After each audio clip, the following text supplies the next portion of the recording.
ये है जी वादी इस्लाम, दुनिया का सबसे पुराना कब्रिस्तान। इसमें 70,000 अंबिया मदफून हैं जी। जो बड़े बड़े लोग इराक के इसमें दफन हैं जी, जो कहते थे कि मुझसे बड़ा कोई नहीं है जी।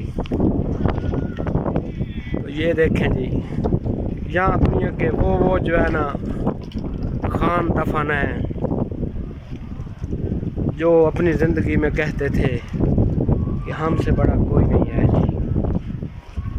मेरी जायदादें, मेरी गाड़ियाँ, मेरी फैक्ट्रियाँ सब ख़त्म।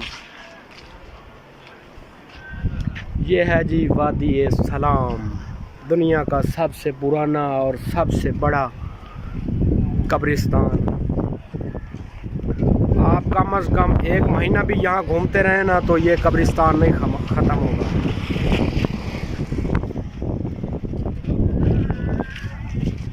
एक महीना घूमने तक भी ये ख़त्म नहीं होगा, इतना बड़ा कब्रिस्तान है जी।